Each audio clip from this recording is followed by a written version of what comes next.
Hindi lahat ng relationship ay blessing.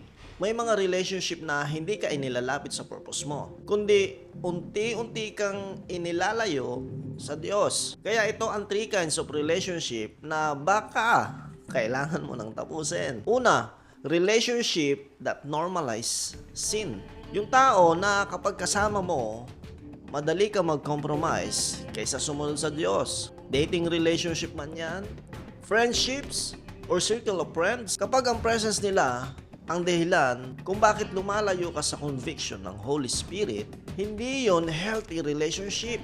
Hindi mo kailangang i-hate sila, pero baka kailangan mo nang gumawa ng boundaries. You know, some relationship don't destroy you overnight. They slowly disconnect you from God. Number 2, the relationship built on taking, not loving. May mga tao na gusto ka lang kapag may pakinabang ka, kapag may ibibigay ka, kapag available ka. Pero kapag ikaw naman ang nangangailangan, wala sila. Biblically mga kapatid, love is sacrificial. Hindi perfect ang relationship, yes. Pero hindi rin dapat na puro ikaw ang nagbibigay habang sila puro kumukuha. You know, hindi ka tinawag ng Diyos para maging source ng validation ng ibang tao. Number 3, the relationship that keep you stuck in your old life. You know, may mga tao na kilala ka lang sa dati mong pagkatao. At sa tuwing gusto mong lumago sa Diyos, hinihila ka nila pabalik. Ang OA mo naman, nagbago ka na. Dati masaya ka. Pero ang totoo, hindi lahat ng pagbabago ay masama.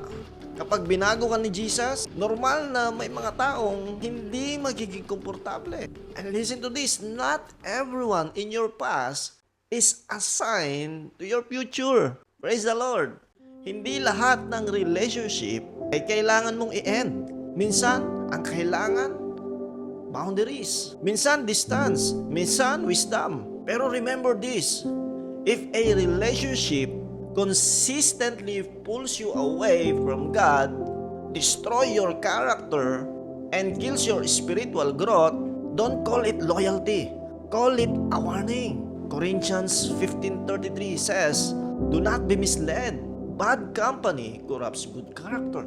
And listen to this, a relationship is either helping you become more like Christ or making it harder for you to follow Him. Praise the Lord. Shalom. God bless everyone.